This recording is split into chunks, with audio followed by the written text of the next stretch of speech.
শুনুন, আগে বলুন। দেখুন আমরা সিআইডি থেকে আসছি। সিআইডি? আমি আপনার কি হেল্প করতে পারি? এক মিনিট, একবার এই ফটোটা দেখুন। এরা কি কোনোদিন আপনার কাছ থেকে ক্যামেরা আর মাইক ভাড়া করে নিয়ে গেছিল এই 48 ঘন্টার ভেতরে? এক মিনিট দাঁড়ান, আমি চেক করে আপনাদের বলছি। আমি এক্ষুনি আসছি।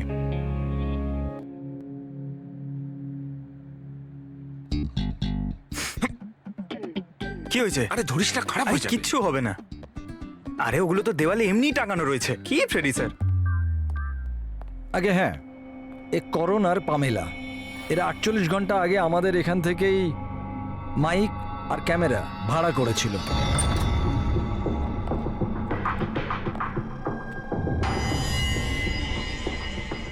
আপনারা কি জানেন মল্লিকার জীবনের ব্যাপারে?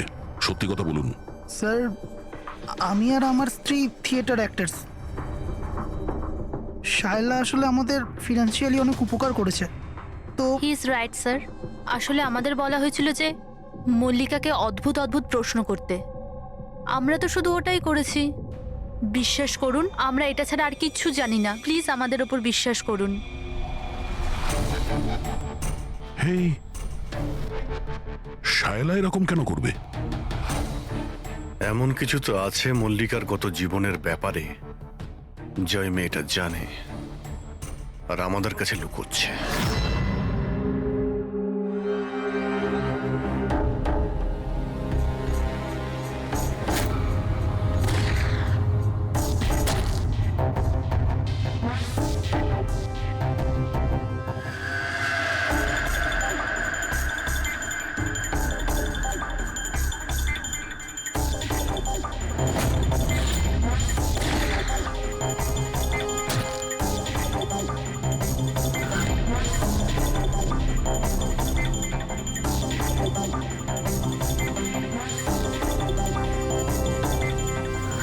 তাহলে এইটা হচ্ছে ওর মুখ।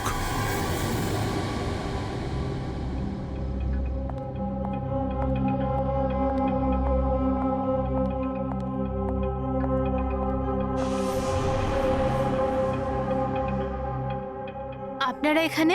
দাদা বৌদি তো নেই বাড়িতে, ওরা হসপিটালে গেছে চেক আপের জন্য। হ্যাঁ, সেটা আমরা জানি। ওনাদের সাথে নয়, আমরা তোমার সাথে কথা বলতে চাই। আমার সাথে? একে চেনো? না স্যার।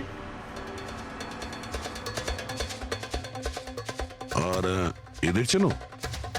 না স্যার। আরে এরা তোমার থিয়েটারের বন্ধু। তুমি তো এটা বলনি যে তুমি অ্যাক্টরদের কাজও দাও। এই পার্টিতে তুমি ওদের ডেকেছিলে না মল্লিকাকে ভয় দেখাতে আর উল্টোপাল্টা প্রশ্ন করার জন্য? এবার তাড়াতাড়ি বলে দাও, এসব তুমি কেন করেছিলে? কি জানো তুমি মল্লিকার ব্যাপারে? হ্যাঁ, ওর আগের জীবনের ব্যাপারে? আর সেই লোকটার ব্যাপারেও যার মৃত্যু তোমাদের বাড়িতে হয়েছে। আমি কিচ্ছু জানি না। মানে বলতে চাইছি, আমি মল্লিকার ব্যাপারে কিচ্ছু জানি না। আমি তো শুধু অতটুকুই জানি যতটা আমাকে ওই লোকটা বলেছিল, যার মুখটা পোড়া। তুমি ওই লোকটাকে চেনো? হ্যাঁ স্যার, যেদিন ওই লোকটা মল্লিকাকে হুমকি দিয়েছিল আমি ওখানেই ছিলাম। আর যখন দাদা মল্লিকাকে সামলাচ্ছিল তখন আমি ওই লোকটার পেছনে গেছিলাম। শোনো, কি হলো? কে তুমি? আর তুমি মল্লিকাকে কি বলছিলে?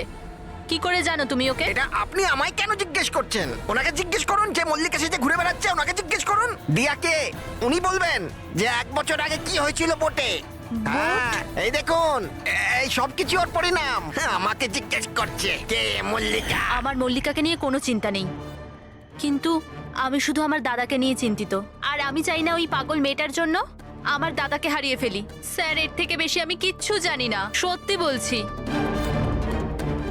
স্যার, তার মানে এটা তো ডেড এন্ড। ঠিক আছে, আপনি যান। এখন তো একটাই রাস্তা আছে। প্রথমে এটা জানতে হবে যে 1 বছর আগে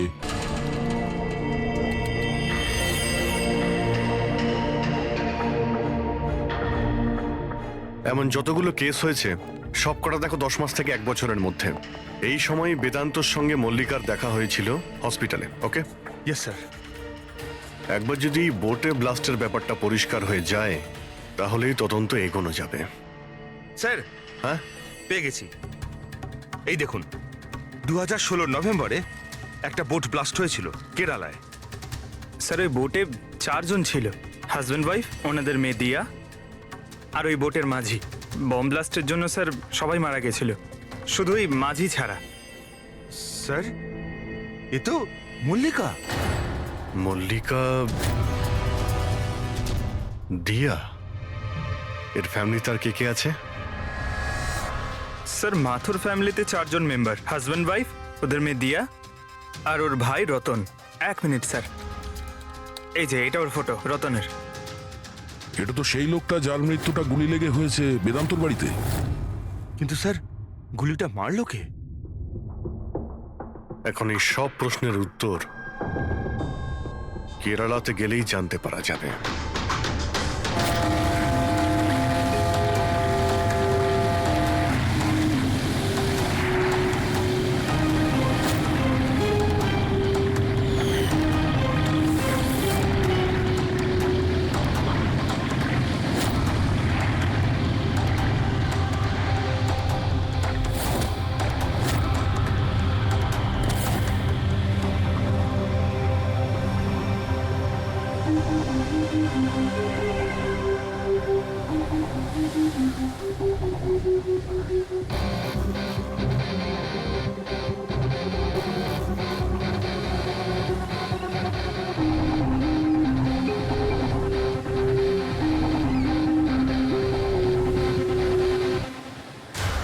এই জালটাকে ভালো করে ধুতে হবে, সুব্রমণিয়াম, ভালো করে দড়ি দিয়ে বাঁধো।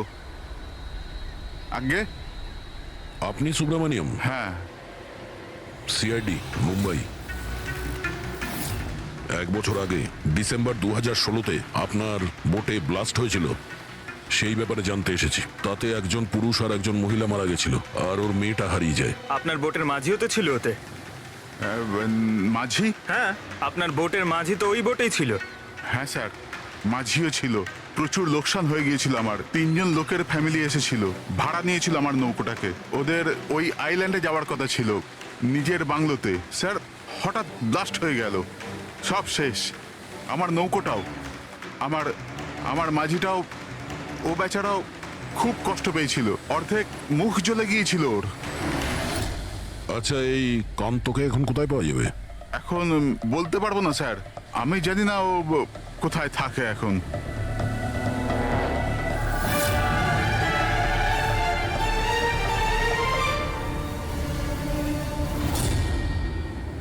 ইশারা কাকে করছিলেন? ইশারা? হ্যাঁ? ও স্যার, কে ওদিকে? স্যার, আমার স্যার।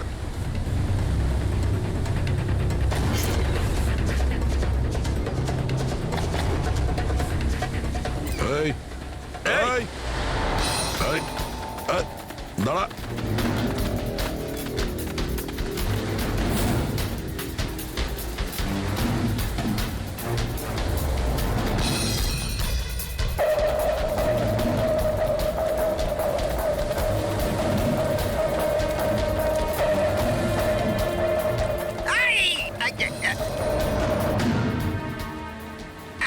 ছেড়ে দিন আমায়, ছেড়ে দিন আমায়, মুখটা ছেড়ে তো দিন। দেখা।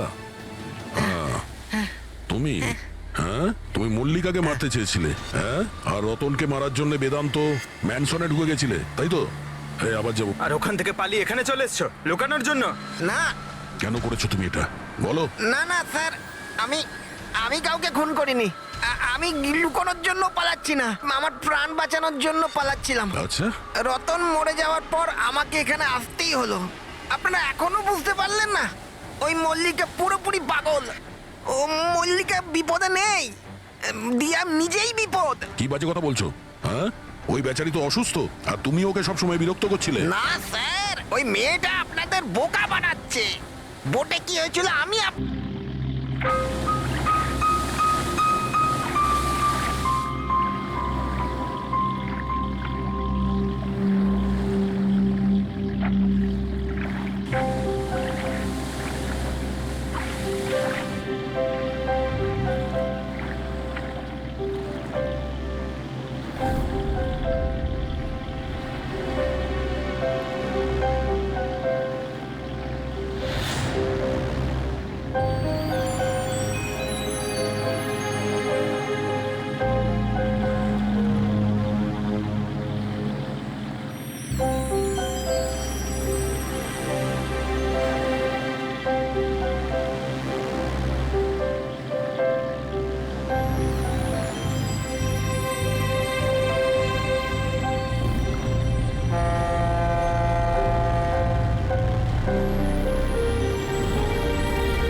তাড়াতাড়ি এসো, তাড়াতাড়ি এসো, নাহলে কেবিনে আবার বন্ধ করতে হবে আগের মতো।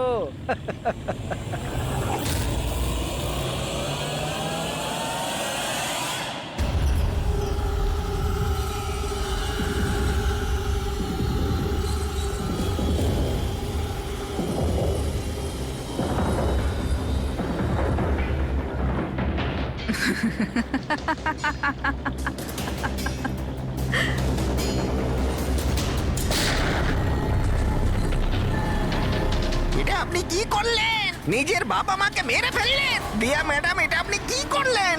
কে দিয়া ম্যাম? আমার নাম সোনিয়া। সোনিয়া দুজনকে কোনো দিন ছাড়ে না। এক, যে ওকে ঘরে বন্দি করে। দ্বিতীয়, যে ওকে খারাপ কাজ করতে দেখে আমাকে নেয়। মারবেন না।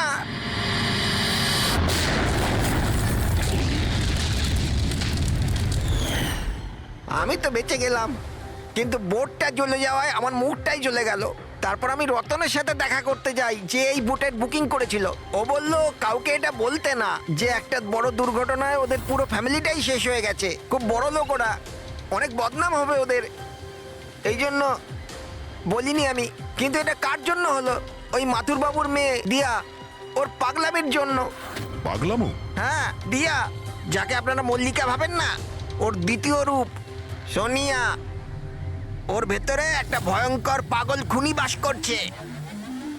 স্যার, তার মানে স্প্লিট পার্সোনালিটি? যদি এ সত্যি কথাই বলে, তাহলে তো আমাদের আগে এটা জানতে হবে যে দিয়ার ভেতরে সোনিয়া ও রতনের খুন করেছে কিনা। আর যদি করে থাকে, তাহলে দিয়ার ভেতরে সোনিয়াকে যে কোনোভাবেই জাগাতে হবে।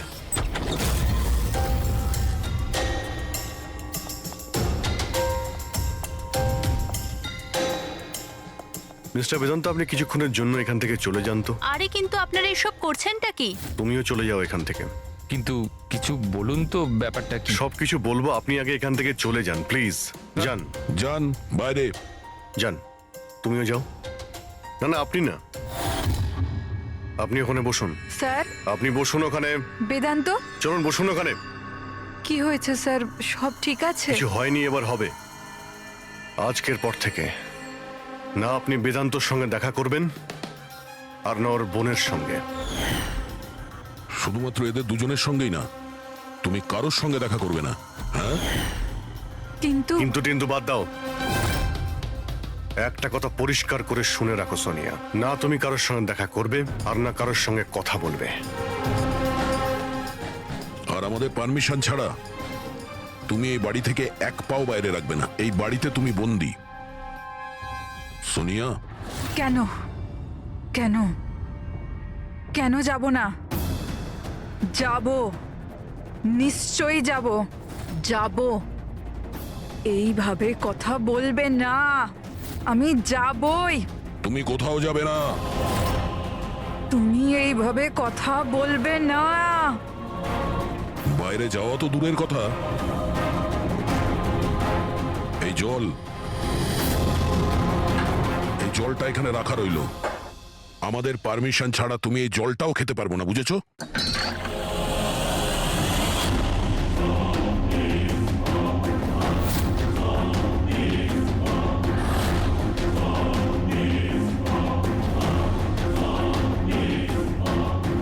তুই আটকাবি আমাকে নাকি তুই সোনিয়া নিজের ইচ্ছার মালিক? সোনিয়াকে কেউ আটকাতে পারবে না, সোনিয়াকে কেউ আটকাতে পারবে না।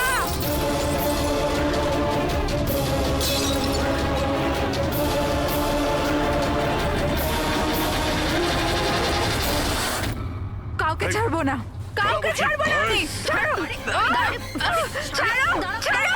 এদিকে চুপ করে বসো। না, না, কিচ্ছু করতে পারবে না তোমরা, কিচ্ছু করতে পারবে না। সোনিয়া থাকতে দিয়ার কেউ কিচ্ছু করতে পারবে না, কিচ্ছু করতে পারবে না।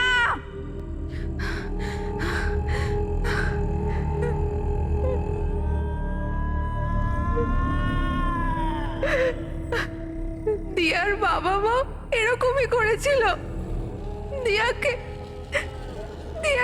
ঘরে বন্ধ করে দিত, কেউ এলেও দিয়া একাই বসে থাকতো, কেউ আসতো না।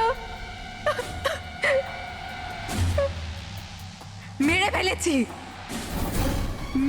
ফেলেছি আমি দিয়ার বাবা মাকে। তোমাদেরও মেরে দেব, তোমাদের সবাইকে মেরে দেব। কে তুমি? তোমার আসল পরিচয় কি?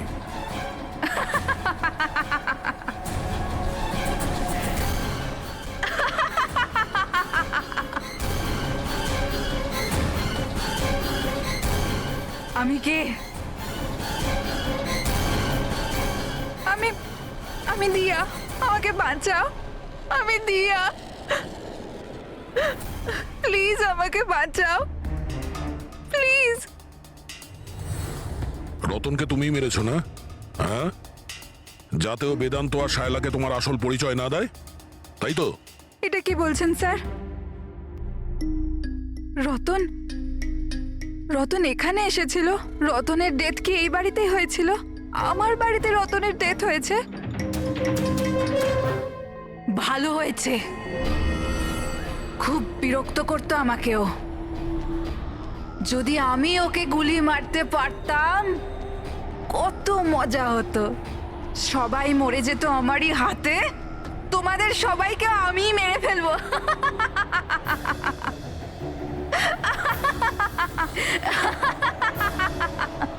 খোলো আমাকে, আমি বলে দিচ্ছি, আমাকে খুলে দাও, না হলে তোমাদের সবাইকে মেরে ফেলবো।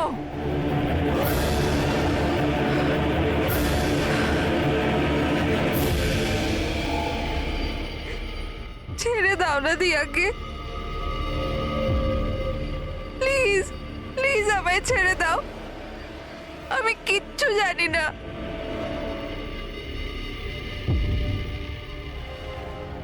বেদান্ত, বেদান্ত, বেদান্ত, তুমি কোথায় গেলে? বেদান্ত কোথায়? প্লিজ আমাকে এখান থেকে নিয়ে যাও। খুলে দাও, খুলে দাও আমাকে।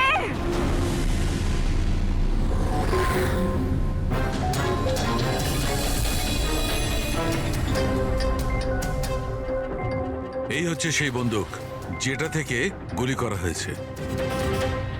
এবার অভিজিৎ, তুমি এক কাজ করো, এই বন্দুকটা নাও আর ওই সেকেন্ড ফ্লোরে যে উইন্ডোটা আছে ওখানে গিয়ে একে গুলি করো। ওখান থেকে? Come on go. আরে স্যার, এটা 9mm বন্দুক। যদি আমি জানালা থেকে দাঁড়িয়েও এই ডামিকে গুলি করি তাহলে গুলিটা ডামি পর্যন্ত পৌঁছানোর আগেই নিচে পড়ে যাবে। রেঞ্জ খুবই কম হয়, এর গুলি লাগবেই না। আচ্ছা, ওর গুলিটা লাগবেই না। ওকে, এর গুলিটা যদি ওখান থেকে না লাগে তাহলে দয়া তুমি এক কাজ করো, তুমি এখান থেকে 7-8 ফুট দূর থেকে একে গুলি করো। Come on.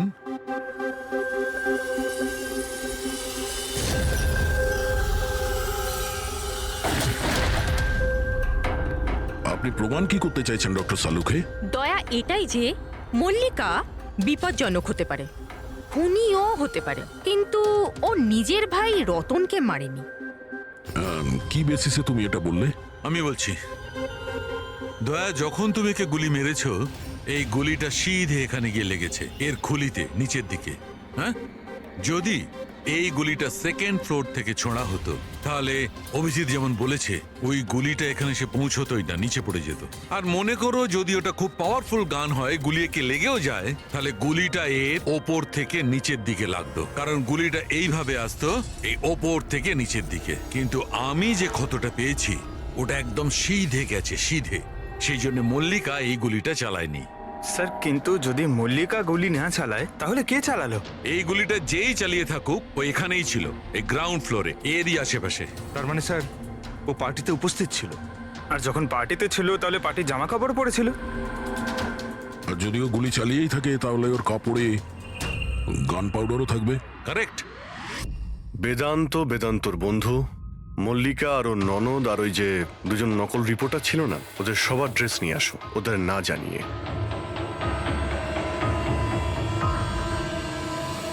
আমাদের কাছে এটা একটা অদ্ভুত কেস ছিল। শুরুতে আমরা বুঝতেই পারছিলাম না যে খুনি আসলে কে, কিন্তু কথায় আছে না, সত্য কোনোদিনও গোপন থাকে না। ও মল্লিকাকে হুমকি দিয়েছিল, ভয় দেখিয়েছিল, এটা সত্যি। আর 1 বছর আগে মল্লিকা ওর বাবা মাকে খুন করেছিল, এটাও সত্যি। কিন্তু মল্লিকার ভাইয়ের খুন না মল্লিকা করেছে আর না নৌকো চালক করেছে। রতনের খুন সেই করেছে যে রতনের খুব কাছে দাঁড়িয়েছিল, একদম কাছে। আর সে শুরু থেকেই আমাদের চক্রব্যূহতে ফাঁসিয়ে রেখে দিয়েছিল, আর আমরা ঘুরেই যাচ্ছিলাম। শেষ পর্যন্ত সে তারই চক্রব্যূহতে ফেসে যায়। ও আমাদের অনেক মিথ্যে কথা বলেছে, অনেক মিথ্যে, কিন্তু সত্যি বেশি দিন গোপন থাকে না। বেদান্ত, তুমি আমাদের অনেক মিথ্যে বলেছ, কিন্তু তোমার এই ড্রেস সত্যিটা বলে দিয়েছে।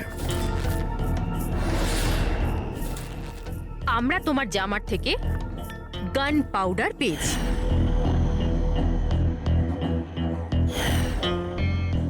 আমি রতনকে গুলি মেরেছিলাম। রিসেপশনের একদিন আগে ওর একটা ফোন এসেছিল, আর ও রিসেপশনের দিনও এখানে এসেছিল। আমি ওর সাথে একা দেখা করতে গেলাম, কি সব উল্টোপাল্টা কথা বলছিল যে মল্লিকার মাথার ঠিক নেই, ওর নাকি ডিসঅ্যাসোসিয়েট ডিসঅর্ডার আছে, স্প্লিট পার্সোনালিটি, জানি না আরো কি সব বলছিল মল্লিকাই নাকি ওর মা বাবাকে মেরেছে, আর ও আমাকেও নাকি মেরে দেবে। খুব রাগ হয়েছিল ওর ওপরে। যখন আমি ওর কথা না শুনে ওকে এখান থেকে বেরিয়ে যেতে বললাম, তো আমাকে ধমকি দিল যে ও নাকি পুলিশে গিয়ে সব কিছু বলে দেবে। ও তো ভয় পাচ্ছিল যাতে মল্লিকা না ওর খুন করে দেয়। তারপরে খুব অদ্ভুত কথা বলছিল যে মল্লিকা পাগল হয়ে গেছে, জোরে জোরে চিল্লাতে শুরু করে দিল। বলছিল যে মল্লিকাকে ঘরের ভেতর আটকে রাখো, না হলে সবাইকে মেরে দেবে।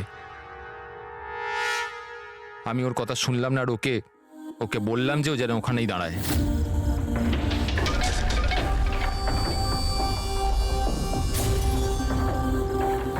ওকে আমি নিজের প্রাণের থেকেও বেশি ভালোবাসি। আর ওই রতন, এই রতন ওকে পাগল বলছিল, ওকে জেলে পাঠাতে চাইছিল। সবকিছু শেষ হয়ে যেত, মল্লিকার জীবন, আমার ইমেজ, এই সব কিছু শেষ হয়ে যেত। সেটা তো মিস্টার বেদান্ত ধরে নাও শেষ হয়েই গিয়েছে। আর তুমি এটা কি করে ভাবলে যে তুমি কারো খুন করে দেবে আর তোমার জীবন আর ইমেজ ঠিক থাকবে? হ্যাঁ, মল্লিকা ওরফে দিয়া এই অপরাধ অজান্তে করেছে, সজ্ঞানে করেনি। কিন্তু তুমি সবকিছু জেনে এই অপরাধ করেছ। সেই জন্য মল্লিকা যাবে অ্যাসাইলামে, আর তুমি যাবে গরাদের।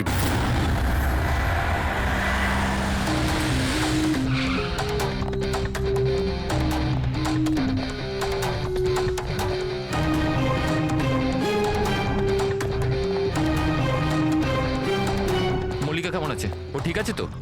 দেখুন প্লিজ, ওর খেয়াল রাখুন। আমি এক্ষুনি হসপিটাল পৌঁছচ্ছি। হ্যাঁ, এক্ষুনি কিছুক্ষণের মধ্যেই আসছি। ওকে, থ্যাংক ইউ। আচ্ছা, আপনি কি ফোন করেছিলেন? হ্যাঁ, আমি ফোন করেছিলাম। এই ভদ্রলোক এখানে, জানি না কেউ এই বেচারাকে। আপনি এনাকে চেনেন? না স্যার, আমি তো ওকে চিনি না। কিন্তু দেখুন স্যার, আপনি বলেছিলেন যতক্ষণ না আপনি আসেন আমি এখানেই থাকি, তো আমি ছিলাম। এবার আমার হসপিটালে যেতে দিন, আমার ওয়াইফ হসপিটালে ভর্তি। গুলি সোজা মাথায় লেগেছে, মনে হচ্ছে এখনো ভেতরেই আছে। এর স্কাল্প আর নাক খুব বাজেভাবে ভেঙে গেছে। চোয়ালটা ভাঙেনি, কিন্তু একে শনাক্ত করা খুব মুশকিল। মুখ একদম নষ্ট হয়ে গেছে, ফেসটা রিকনস্ট্রাকশন করতে হবে। স্যার প্লিজ আমাকে হসপিটাল যেতে দিন। দেখুন, সরি, আমরা আপনার অবস্থা বুঝতে পারছি, কিন্তু এখানে কি হয়েছিল সেটা না জেনে আপনাকে যেতে দিতে পারছি না। Please sir. দেখুন, আমি জানি যে আপনি এই লোকটাকে চেনেন না, কিন্তু এর মৃত্যু আপনার কম্পাউন্ডে, আপনার বাড়িতেই হয়েছে। এটা কোনো কোইন্সিডেন্স তো হতে পারে না, কিছু তো ব্যাপার আছে। দেখো তো আশেপাশে কোনো বন্দুক পাও কিনা। স্যার,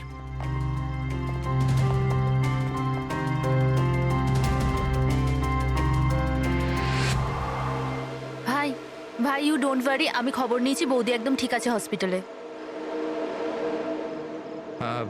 স্যার, এ আমার বোন শায়লা।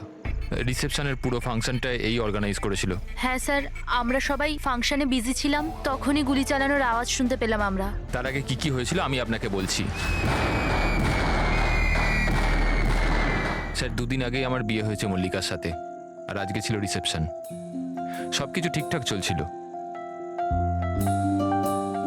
মল্লিকা আমার সকল বন্ধুদের সাথে, সব কলিগদের সাথে আলাপ করছিল। হ্যাঁ, কিছু লোক ছিল যাদের মল্লিকাকে নিয়ে প্রবলেম হচ্ছিল, কারণ ওরা ভাবছিল মল্লিকা আমার স্টেটাসের সমান নয়। বেদান্ত এই মেয়েটাকে বিয়ে করেছে, আর কোনো মেয়ে পেল না? কমসে কম কোনো নিজের স্ট্যাটাসের মেয়েকে নিয়ে আসতো। জানি না কোন বস্তি থেকে নিয়ে এসেছে একে। আই এম শিওর যে এই একে ফাঁসিয়েছে। কিন্তু আমার এইসব কথায় না তো কোনো সমস্যা হয়েছে, না তো হবে। হঠাৎ আমি দুজনকে পার্টিতে আসতে দেখলাম, একটা লোক এবং একজন মহিলা, হাতে ক্যামেরা, গলায় আইডি কার্ড। আমি ভাবলাম হবে হয়তো কোনো রিপোর্টার। তারপর মল্লিকার সাথে কথা বলা শুরু করলো। কে জানে কি জিজ্ঞেস করছিল ওকে, কিন্তু মল্লিকা ওদের কথা শুনে যেন বিচলিত হচ্ছিল। ও ভেতরে চলে গেল। আমি ভাবলাম আমি গিয়ে ওকে আটকাই। আমি রিপোর্টারগুলোর পিছু নিতেই যাচ্ছিলাম কি কেউ একজন আমায় ডাকলো। ওর কয়েক মিনিট বাদেই গুলি চলার আওয়াজটা এলো, আর আমরা সবাই ছুটে বাইরে বেরিয়ে এলাম। আপনারা পিছনে থাকুন, সরে দাঁড়ান। সরুন সরুন। আর তারপরেই আমি আপনাকে ফোন করলাম, আর মল্লিকাকে হসপিটাল নিয়ে যাওয়া হলো। আচ্ছা, ওই যে দুটো রিপোর্টার এসেছিল পার্টিতে, ওরা কি কথা বলছিল কিছু শুনেছো তোমরা? আগে না স্যার। আগে হ্যাঁ, আমি শুনেছিলাম কথা বলতে। আমি তো এখানেই দাঁড়িয়েছিলাম, আমার বন্ধুর সাথে কথা বলছিলাম। রিপোর্টারের নাম পামেলা আর করণ, আর ওরা বম্বে ক্রনিকল টাইমসের ছিল। গুড, এ তো খুব ভালো কথা। আর কিছু শুনেছিলেন? আপনার সঙ্গে কোনো কথা বলেছিল ওরা? না না, ওরা মালিকাকে জানি না কেমন অদ্ভুত অদ্ভুত প্রশ্ন করছিল। তুমি কখনো বোট ব্লাস্টের ব্যাপারে শুনেছো? তুমি নিশ্চয়ই বোটে বন্দুক সহ একজন মানুষকে দেখেছো। নো প্রবলেম, আমি নিজেই খুঁজে নেব। বেচারি মালিকা খুব ঘাবড়ে গেছিল আর ভেতরে চলে গেল। আর কিছুক্ষণ পরে গুলির আওয়াজ পাওয়া গেল। এরকম পাগল রিপোর্টার আমরা অনেক দেখেছি, আর আপনারাও খুব ভালোভাবে জানেন যে কোনো কারণ ছাড়া কোনো রিপোর্টার এরকম ফালতু প্রশ্ন করবে না। তো তোমার কি মনে হচ্ছে ওরা দুজন কোনো রিপোর্টার ছিল না? হতে পারে। ওরা যখন ভিতরে ঢুকেছিল তখন তোমরা গেটের সামনে ডিউটি করছিলে, তো ওদের দেখেছিলে তোমরা?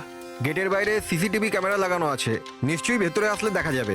স্যার ওদের এন্ট্রি রেজিস্টারেও আছে, যদি আপনি বলেন তো নিয়ে আসবো। এতে বলার কি আছে? তাড়াতাড়ি গিয়ে নিয়ে এসো, যাও তাড়াতাড়ি। অভিজিৎ, এই লোকটার পকেটে না কোনো আইডি আছে, না কোনো মোবাইল আছে, পকেট খালি।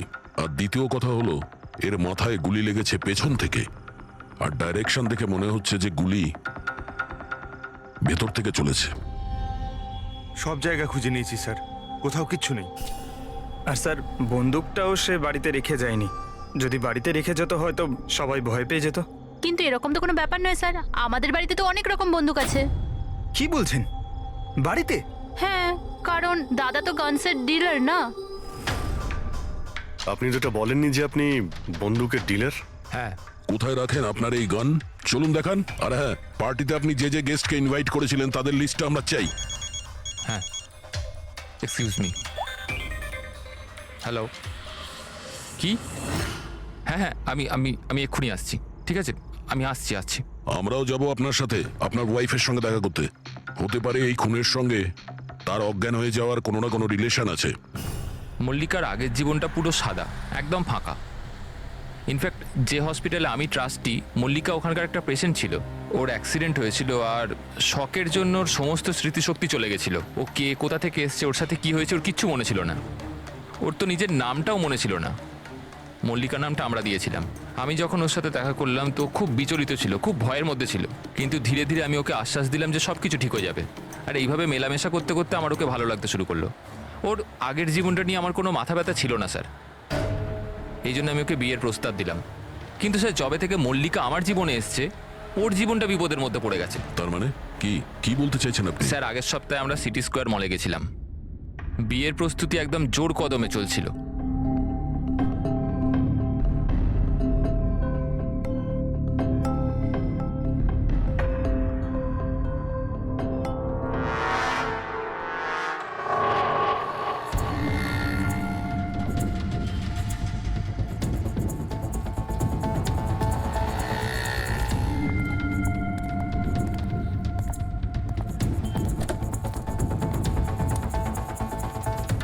ম্যাডাম, মনে হচ্ছে আমি আপনাকে আগে কোথাও দেখেছি। আমায়? চিনতে পারলেন না আমাকে? না, আমি চিনি না আপনাকে।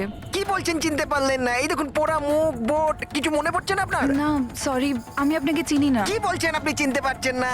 আমি জানি তো আপনি দিয়া ম্যাডাম, তাই না? আপনার কিছু ভুল হচ্ছে। আমার নাম মল্লিকা। আরে আপনি দিয়া ম্যাডাম তো। বোটে আপনি এসেছিলেন আপনার জন্মদিন পালন করতে, মনে নেই?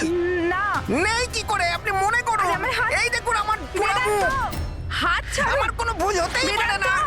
আপনি চিনতে পারছেন না আমাকে? আমি চিনি না আপনাকে। কি বলছেন কি? উনি তো আমাকে চেনেন, দিয়া ম্যাডাম। এনার জন্যই আমার মুখটা পুড়ে গেছে, এখন আমাকে চিনতেই অস্বীকার করছে। তুই এখান থেকে বেরো, না হলে কিন্তু আমি পুলিশকে ডাকবো। আরে পুলিশ? আরে পুলিশ? পুলিশকে ডাকবে ও? কিছু হয়নি, it's all right, it's all right. চলো চলো, তুমি গাড়িতে বসো। সেই লোকটা আর কোনোদিন সামনে এসেছিল? না স্যার, কিন্তু ওর দুদিন পরে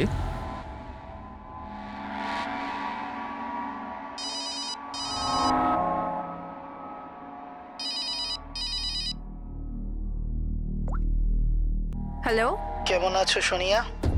সোনিয়া? মনে হচ্ছে আপনার কোথাও ভুল হচ্ছে। এখানে সোনিয়া বলে কেউ থাকে না, রং নাম্বার। থাকে থাকে, আমি জানি। আমি ওর সাথেই তো কথা বলছি। আর খুব তাড়াতাড়ি আমি তোমার কাছে আসব, তোমার কাছে, তোমাকে মারার জন্য। বেদান্ত, তোমার এই ঘরে যে লোকটা মারা গেছে তার সঙ্গে এর নিশ্চয়ই কোনো সম্পর্ক আছে। হতে পারে ও তোমার ওয়াইফকে মারতে এসেছিল কিংবা হুমকি দিতে এসেছিল। কিন্তু একটা কথা সত্যি যে এটা সেই লোক না যার মুখে ক্ষত ছিল। আমরা চেক করেছি, কিচ্ছু ছিল না। কিন্তু 100% কোনো না কোনো কানেকশন তো আছে।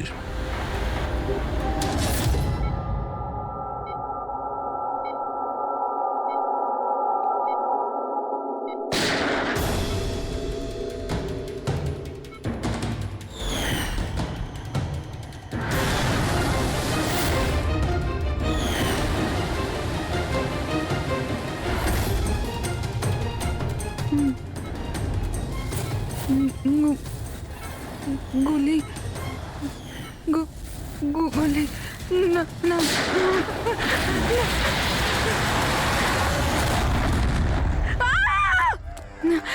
না, ইনজেকশন। না, কাম ডাউন, কাম ডাউন। আমাকে ছেড়ে দাও। আমি কিছু করিনি, ছেড়ে দাও। Mallika, are you all right? Relax, তুমি হসপিটালে আছো, একদম সেফ আছো।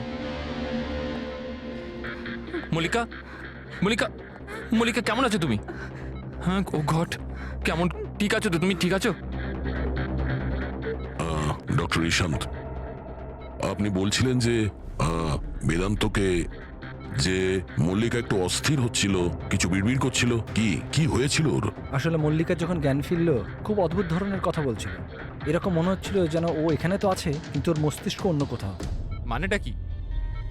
এরকম মনে হচ্ছিল যেন ও কোনো পুরনো ঘটনার কথা মনে করছিল। ওর অবচেতন মন যেন ওই ঘটনাটাই দেখছে। মল্লিকা, দেখো, ঘাবড়িও না, কিচ্ছু হবে না তোমার। তুমি কি দেখেছো বলো, কি শুনেছো? গুলির আওয়াজে আমার চোখ খুললো। যখন আমি চোখ খুললাম তো আমি অদ্ভুত অদ্ভুত জিনিস দেখছিলাম। একটা বোট, আর আর আর একটা লোক, ওই লোকটার হাতে একটা বন্দুক ছিল। আর বন্দুকটা আমার দিকে তাক করে, আর আর ওই ব্লাস্ট হয়ে গেল। ওই ব্লাস্ট।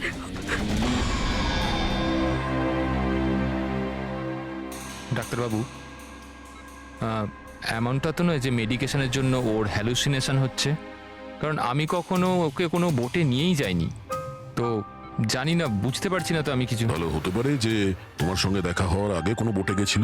হ্যাঁ, তবে তুমি তো বলেছিলে না যে তুমি যখন ওর সঙ্গে দেখা করেছিলে ওর আগের জীবনের কথা কিছু মনেই ছিল না। এক্স্যাক্টলি, এরকম মনে হচ্ছিল যেন ওর কোনো পুরনো ঘটনা বা ওর জীবনের কোনো মুহূর্ত ওর মস্তিষ্কে নাড়া দিচ্ছে। ডাক্তারবাবু, আপনি তাহলে বলতে চাইছেন যে এটাও মল্লিকার জীবনের গল্পের একটা অংশ? হতে পারে সেটা।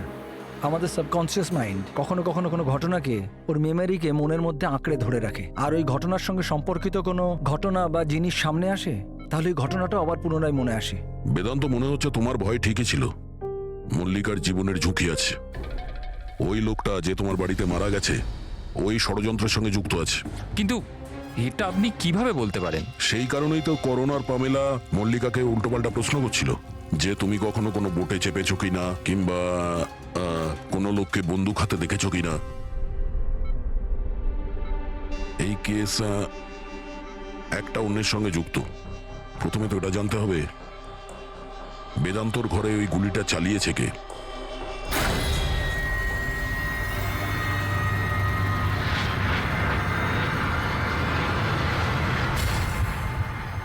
স্যার, এগুলো লিগ্যাল ডকুমেন্ট আর লাইসেন্স সব আমাদের কাছে আছে। আচ্ছা, এখানে এই রুমে কারা কারা আসতে পারে? এখানে বেদান্ত স্যার, মল্লিকা বৌদি আর শায়লা ম্যাডাম ওনার বন্ধু আসতে পারে। অদ্ভুত তো, এখানে তো সবাই আসতে পারে। অনেকে এখানে আসতো, তার মানে তো যে কেউ বন্দুক নিয়ে এখান থেকে ইউজ করতে পারে। স্যার, হ্যাঁ স্যার, এরা দুজন রিপোর্টার সেজে এসেছিল, সিসিটিভি ফুটেজে ধরা পড়েছে। মিডিয়া অফিসগুলো থেকে খোঁজ নিয়ে জানতে পারলাম যে এরা কোনো অফিসেই কাজ করে না। নকল রিপোর্টার? ঠিক আছে, এদের ব্যাপারে খোঁজ নাও আর এখানকার সমস্ত বন্দুক বাজেয়াপ্ত করো।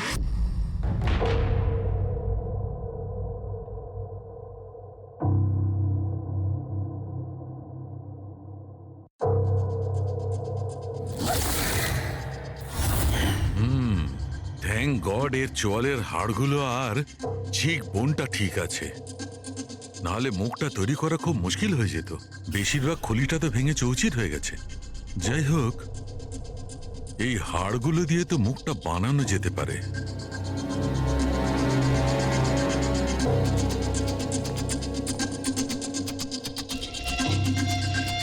এর মধ্যেই আছে সেই বন্দুকটা যেটা দিয়ে ওকে গুলি করা হয়েছে। জানতে হবে প্রথমে এর মুখটা তো আগে তৈরি করি।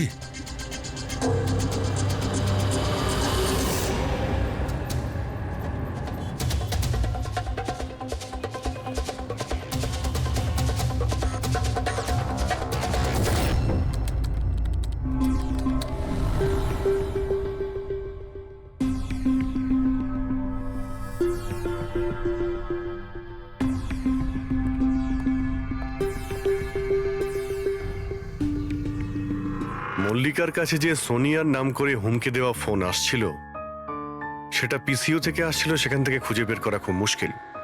আর এই লোকটা মানে অর্ধেক পুড়ে যাওয়া লোকটা যে ওকে ভয় দেখাচ্ছিল, এর কোনো ক্রিমিনাল রেকর্ডও নেই।